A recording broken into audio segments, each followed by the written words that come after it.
the main interview room by the winner of the Oscar Robertson Trophy. That's the U.S. Basketball Writers Association Player of the Year, Zach Edey, and the president currently serving from the Athletic, Brendan Quinn. Brendan? Thank you, Mark. 4 more days, and then I'm out of here. Good morning, everyone.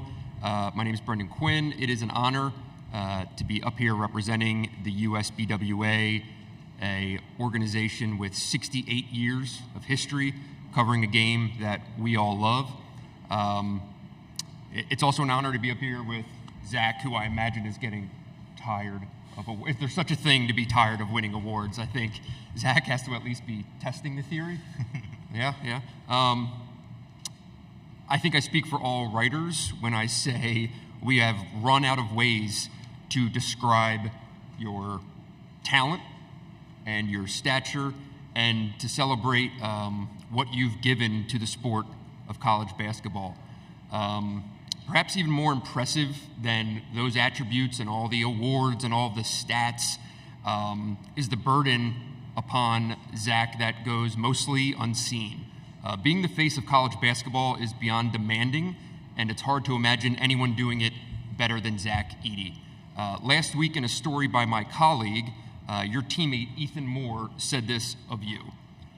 Everybody wants to be that guy, but there's also a lot of stuff, he did not say stuff, that comes with it, and nobody gets that.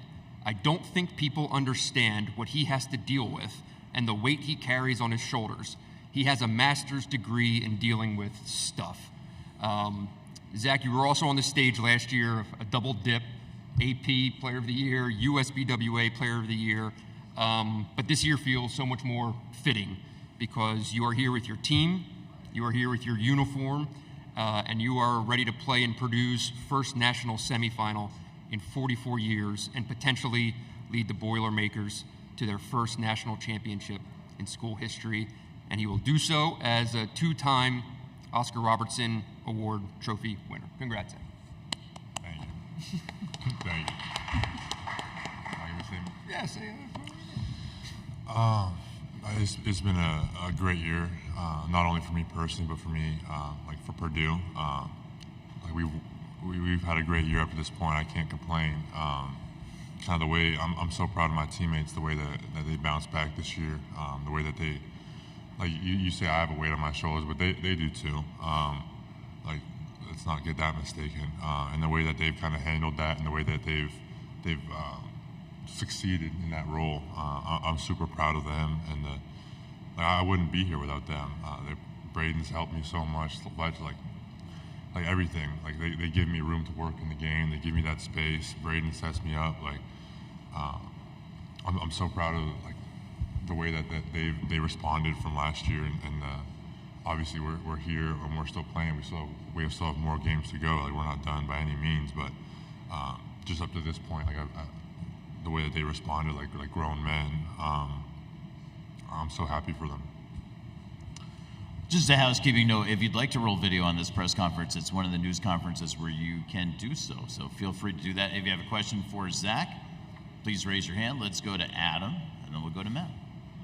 Zach, Adam Zagoria from NJ.com. Congratulations. I just want to ask you about NIL stuff. I know you've been doing some posts with this DAPS social media post. Can you just kind of talk about how easy it is for athletes like you to maybe make some money doing those posts, and when do you do them, like before games, after games, how do you take the time to do it, and just your overall thoughts on NIL benefiting players like yourself?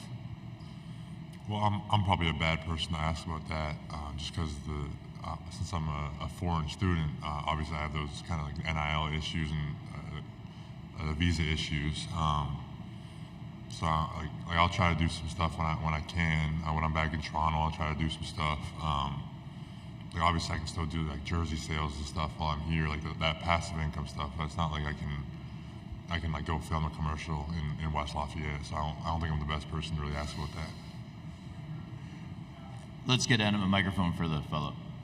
You were able to do some of those DAPS posts was that just when you were in Canada or when you were here too? Just when I was in Canada. Yeah. Do you think it's unfair that international students can't benefit from NIL? Yeah, for sure. I hope they change it in the future. I like obviously I've lost out on a lot of money this year.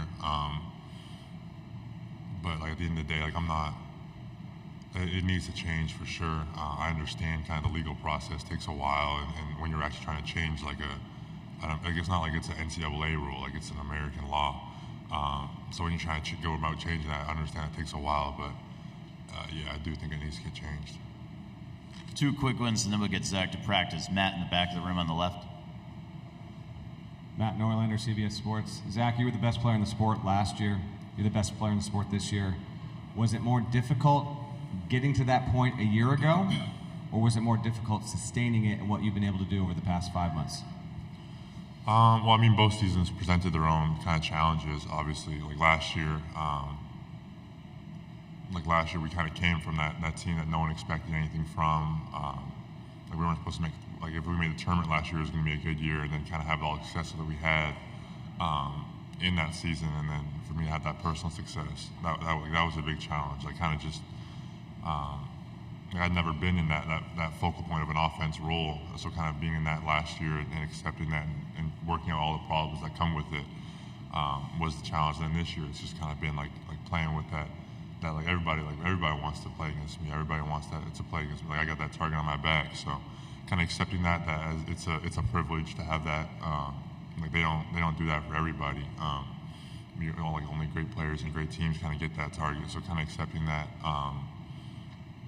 And then like dealing with that, and then some of the other stuff.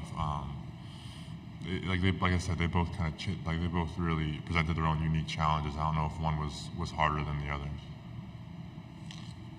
Final question up front. Zach Greg Moore, Arizona Republic. I understand the frustrations with NIL for you, and that doesn't sound fair. I'm wondering what kind of deals you've heard of that your teammates have been able to capitalize on, some things that you maybe think you've passed up. Just some of the cooler, funnier, more interesting NIL deals that you've seen that you maybe wished you could have been a part of. I mean, I kind of just try to stay out of that for the most part. I have like kind of my agents deal with that. I'm a basketball player at the end of the day, so that's really what I'm focused on. Especially when I can't even like make the NIL deals. I only want to hear about them, to be honest. So it's just kind of like I haven't really heard about too many of them. Just gotta try to stay away from that. We'd like to thank Zach and congratulate him once again. Two-time Oscar Robertson Trophy winner. Zach and Purdue will be headed out to open practice in just a few moments. Thanks, everybody.